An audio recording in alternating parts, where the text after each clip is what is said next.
जैसा कि इसके पिछले वाले अध्याय में आपको जानकारी प्राप्त हुआ था, पिछले वाले क्लास में जो भी चीज़ मैं आपके बीच बताया था उसके बारे में जानकारी दिया हुआ था कि जो प्रश्नावली चैप्टर चल रहा है हम लोग का रैखिक समीकरण युग में बदल करके हल करने का तरीका था। और ये भी मैंने बताया था कि इसको क्वेश्चन को अलग तरीका से भी हल किया जा सकता है, लेकिन जिस प्रोसेस के द्वारा क्वेश्चन को बोला जाएगा उसी तरह से हल करना चाहिए। प्रश्न का मतलब यही होता है।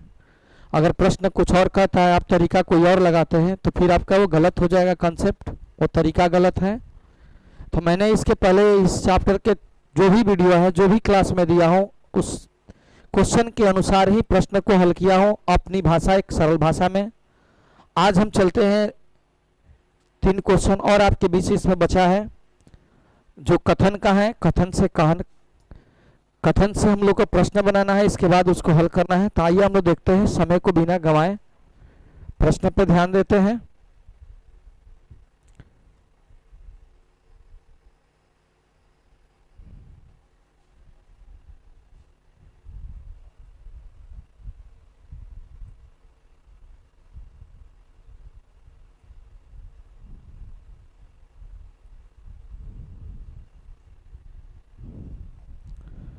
ये आपके बीच प्रश्न है जो स्क्रीन पे आपको दिखाई दे रहा होगा। क्वेश्चन में देखिए, ध्यान से लिखा गया है, निम्न समस्याओं को रैखिक समीकरण युग्म के रूप में व्यक्त कीजिए और फिर उसके हल ज्ञात कीजिए। ये जो 2 लाइन के क्वेश्चन दिया गया है, इस क्वेश्चन को सबसे पहले रैखिक समीकरण में बनाना होगा, इसके बाद उसको हल करना होगा। प्रश्न आपके सामने लिखी गई है, समझने का चीज है कि ऋतु धारा के अनुकूल 2 घंटे में 20 किलोमीटर तैर सकती है और धारा के प्रतिकूल 2 घंटे में 4 किलोमीटर तैर सकती है। उसकी स्थिर जल में तैरने की चाल तथा धारा की चाल ज्ञात कीजिए। प्रश्न ये है कि ऋतु नाम के कोई बच्ची है, धारा के अनुकूल के मतलब है कि जिस दिशा में पानी बह रहा है उस दिशा में वो जा रही है 2 घंटा में 20 किलोमीटर, और धारा के प्रतिकूल, धारा बह रहा है दूसरा दिशा में, वो आ रही दूसरा दिशा में, तो 2 घंटा में 4 किलोमीटर चल रही है। इस दोनों के बीच में क्या रीजन हो सकता है, समझ सकते होंगे। रीजन एक ही है कि धारा उसको चलने में मदद करता है, इसलिए वो 20 किलोमीटर चल गई, और धारा के जैसे ही प्रतिकूल हमने आया तो 4 किलोमीटर चली। उसने पानी जो है उसको रोक लगा रहा था, चलने में दिक्कत पैदा कर रहा था, उसके ऊपर एक बल लगा रहा था जिस बल के वजह से वो कम दूरी तय कर पाई। अब रहा बात कि धारा की चाल, स्थिर जल में तैरने की चाल और धारा की चाल दोनों बताना है। तो पहले इसको हम समीकरण बनाएंगे, इसके बाद ही कोई काम कर पाएंगे, इसके बाद ही हल कर पाएंगे, ठीक है। आइए प्रश्न पर हम लोग चलते हैं। स्थिर जल में तैरने की चाल और धारा की चाल दोनों बताना है। माना कि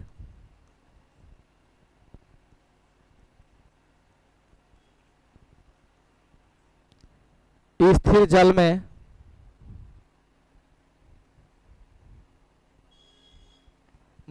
स्थिर जल में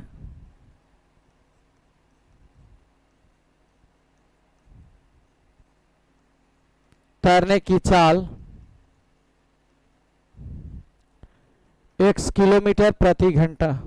इसको हमने मान लिया कि माना कि स्थिर जल में तैरने की चाल, जब पानी शांत है उस समय ये जब चल रही है तो x किलोमीटर प्रति घंटा की रफ्तार से चल रही है, क्योंकि किलोमीटर दिया है, घंटा दिया, इसलिए x किलोमीटर प्रति घंटा हुआ।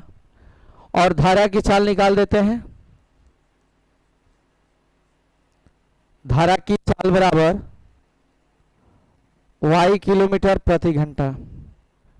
ये तो हो गया धारा की चाल और ये स्थिर जल में तैरने की चाल।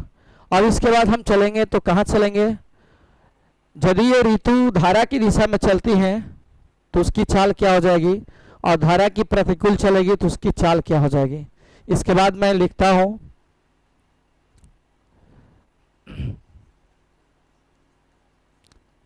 धारा के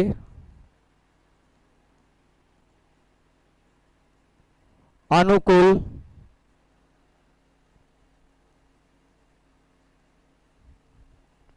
दिशा में चाल बराबर x प्लस वाई किलोमीटर प्रति घंटा। इसका मतलब क्या होगा कि जिस दिशा में पानी बह रहा है उसी दिशा में अगर चलेंगे तो दोनों इस चाल को मैं जोड़ूंगा, क्योंकि वो मदद कर रहा है। ये ऋतु का वो स्वयं चाल हो गया स्थिर जल में और ये धारा के चाल है, तो दोनों ऐड करूंगा क्योंकि उसको हेल्प कर रहा है, मदद कर रहा है, इसलिए ऐड करना पड़ेगा। अब यही यहां पर हो जाएगा धारा के प्रतिकूल, धारा के प्रतिकूल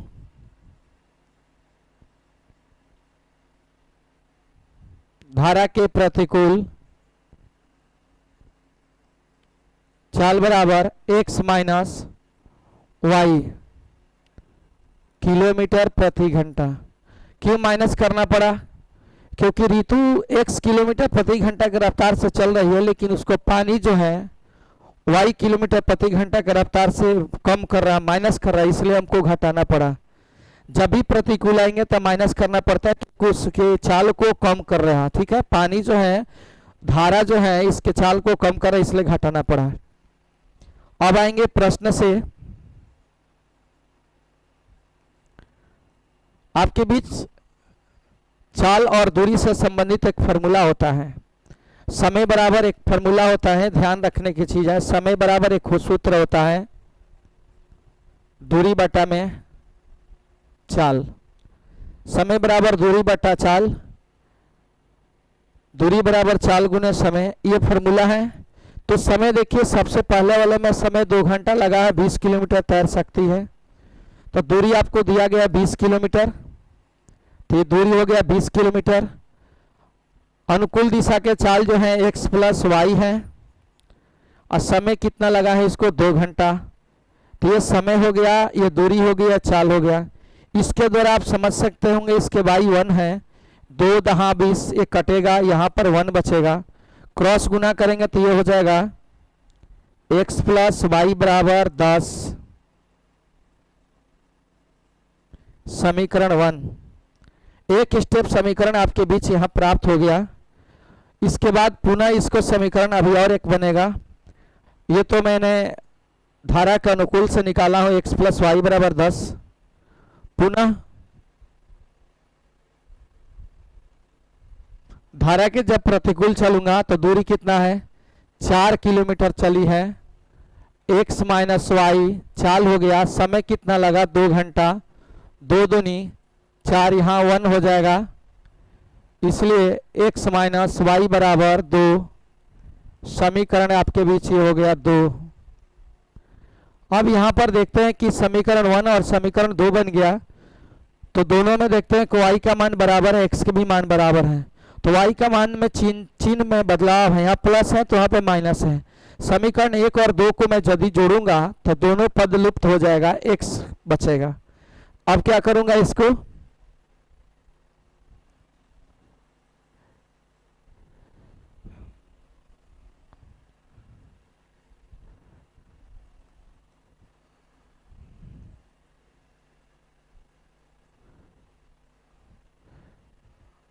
अब समीकरण 1 में समीकरण 2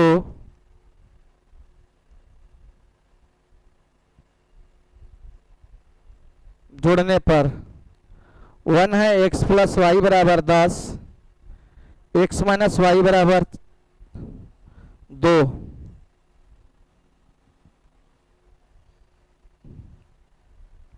जोड़ने पर ये कटेगा तो ये हो जाएगा 2x बराबर 12 हो जाएगा, 2 छक्का 12 हो जाएगा, इसलिए x बराबर हो जाएगा 6। यहाँ पर देख रहे हैं कि x का वैल्यू 6 आ गया। इससे पता चल गया कि स्थिर जल में चाल जो है 6 किलोमीटर प्रति घंटा होगा। लेकिन अभी इसको हमको y का वैल्यू निकालना है। इसके नेक्स्ट पेज पर हम काम करते हैं।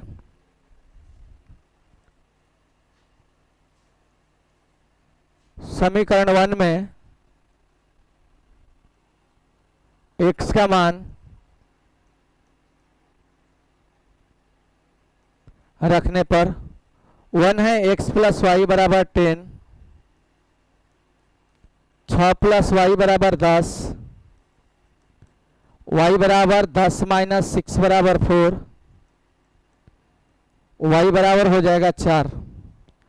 आपका दोनों मान निकल गया, x का भी वैल्यू निकाल दिया, y का भी वैल्यू निकल गया। अब आपके बीच आंसर आ गया, जो पूछा जा रहा है वो आप जवाब दे सकते हैं। अतः स्थिर जल में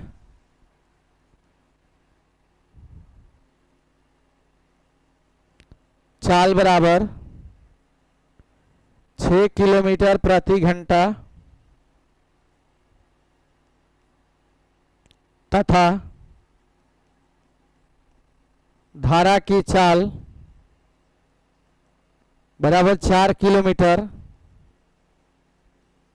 प्रति घंटा। इस प्रकार से ये प्रश्न का जवाब आपके बीच आ गया। ये बहुत अच्छा क्वेश्चन है पुस्तक के लिए। ये प्रश्न कितने बार पूछा गया है आप क्वेश्चन को समझ सकते हैं। बहुत बार ये प्रश्न पूछा है एग्जाम के अंदर में, ऋतु वाला। आप इस क्वेश्चन को समझ सकते हैं। इस पे बहुत सारे क्वेश्चन आपको बनाया जा सकता है। जब भी अगर धारा की दिशा में कोई तैरता है तो चाल को ऐड करना पड़ता है, धारा के विपरीत चलेंगे तो चाल को माइनस करना पड़ता है। जो व्यक्ति चलता है उसमें से माइनस करना पड़ता है। ये इसमें आपको फंक्शन को समझना होगा।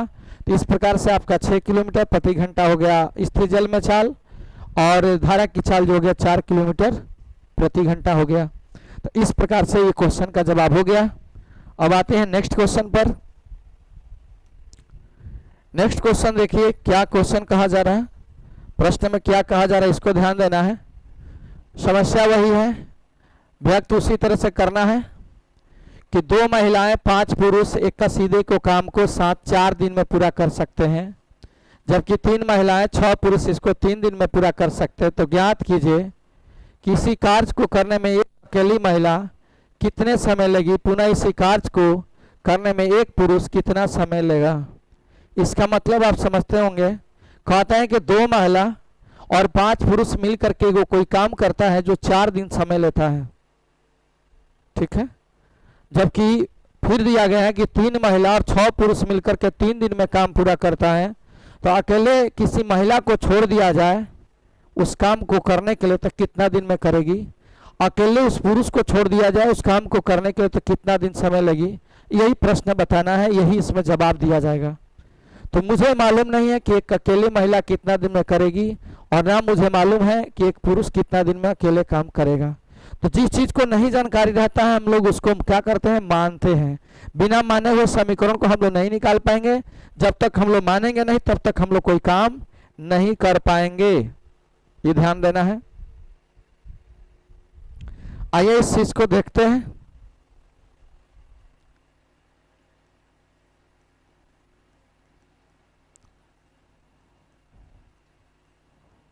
माना कि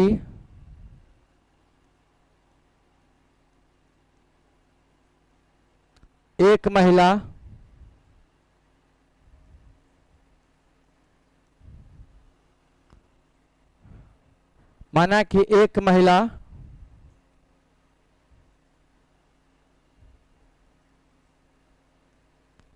कसीदे को 100 दिन तथा एक पुरुष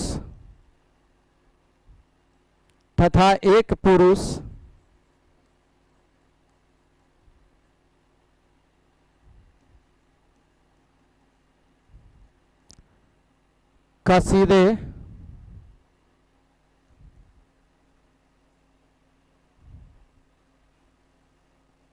तथा एक पुरुष कसीदे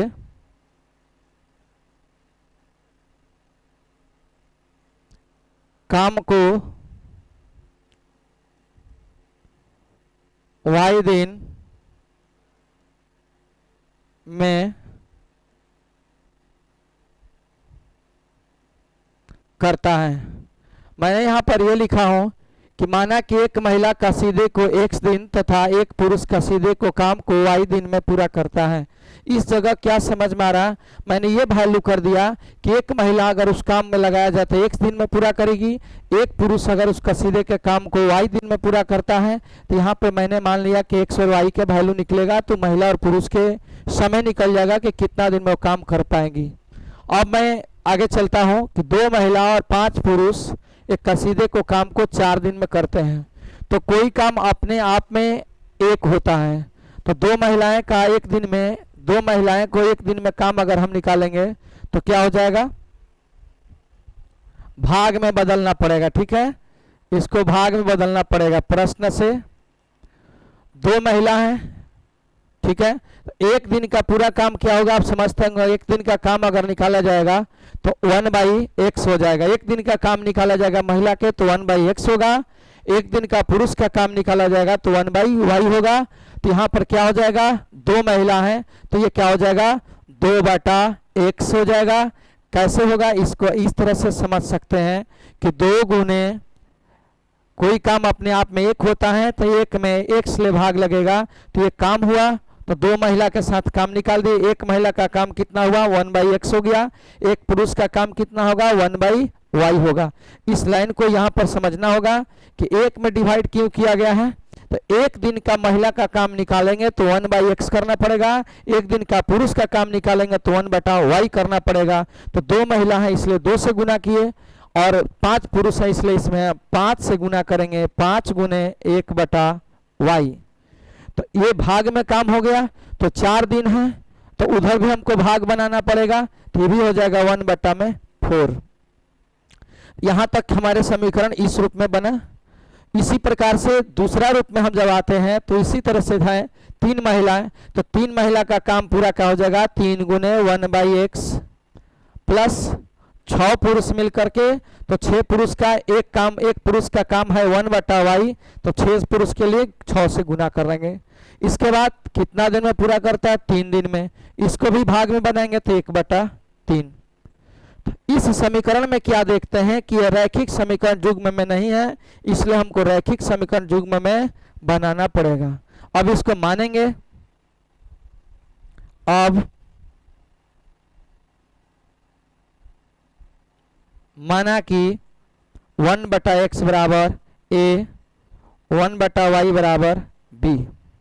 हम a और b मान लिए, तो यहाँ पे स्टेप क्या तैयार होगा, मानने से स्टेप तैयार होगा।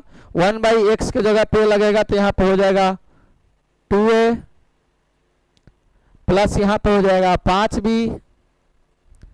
अब बराबर क्या हो जाएगा, यहाँ पर 1/4 है। समीकरण 1, यहाँ पे समीकरण 1 हो गया। उसी प्रकार से दूसरा वाला में आएंगे तो क्या हो जाएगा, 3a प्लस हो जाएगा 6b बराबर यहाँ पे हो जाएगा 1/3। ये हो जाएगा समीकरण 2। अब हम इसको समीकरण को हल करेंगे। समीकरण को हल करने के बाद जो भी स्थिति आएगा हमारा मान निकल जाएगा। तो लिखेंगे क्या चीज, देखिए हमें 2 है, यहाँ पे 3 है, एक दूसरा से गुना करेंगे तो पद बराबर होगा, या 6 से 5 में करेंगे, 5 में 6 करेंगे तो बराबर होगा। इसके साथ कोई उपाय नहीं, एक दूसरा से करके बराबर करना पड़ेगा। तो लिखूंगा समीकरण 1 में 3 से तथा समीकरण 2 में 2 से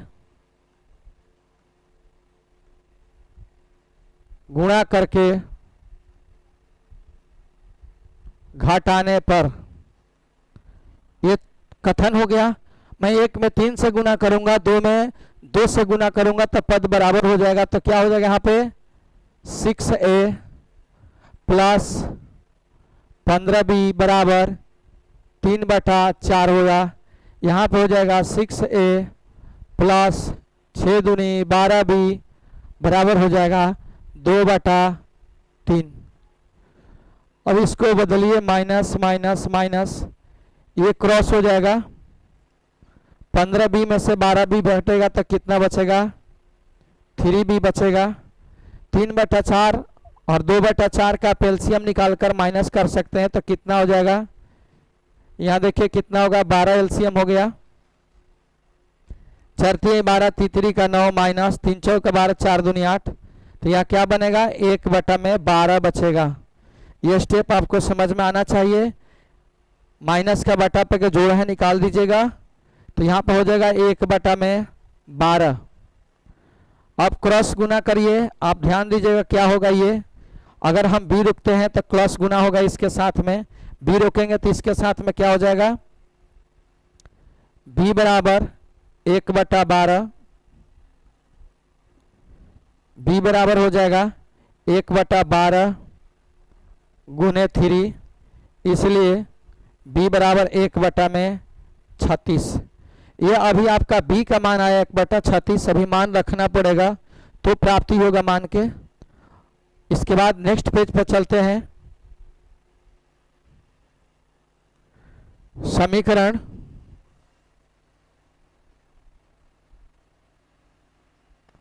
वन में b का मान रखने पर 1 क्या है? 2a प्लस 5b बराबर 1/4 था। 2a प्लस 5b का मान 1/36 आया है, 1/4। एक एक स्टेप आपके बीच है, प्लस ये हो जाएगा 5/36 माइनस बराबर 1/4। 2a यहीं रहने दीजिए, इसको उधर कर दीजिए, 1/4 माइनस 5/36। लघुत्तम इसका एलसीएम निकालिएगा तो 36 हो जाएगा, 9 माइनस 5 हो जाएगा।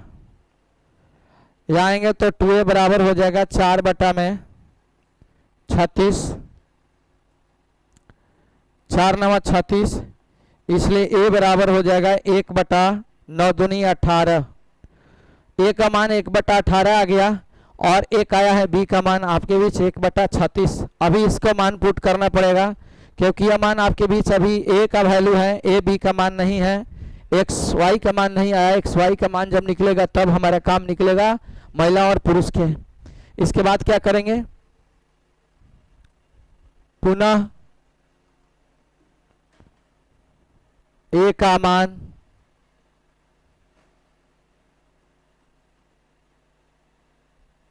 रखने पर 1/x बराबर a है, 1/x बराबर a का मान 1/18 है, इसलिए यहाँ पर x बराबर हो जाएगा 18। फिर 1/b का मान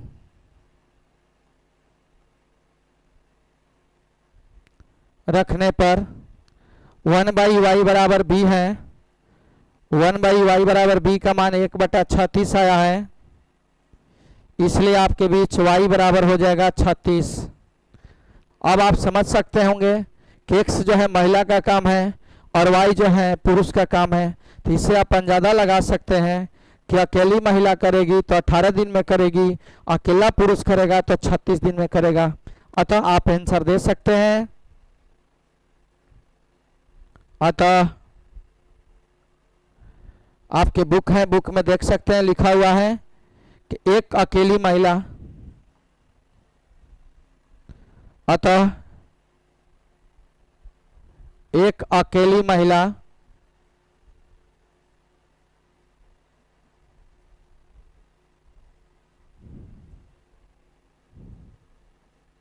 18 दिन में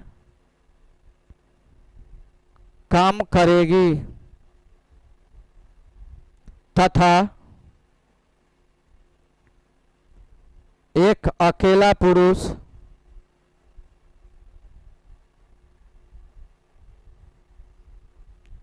36 दिन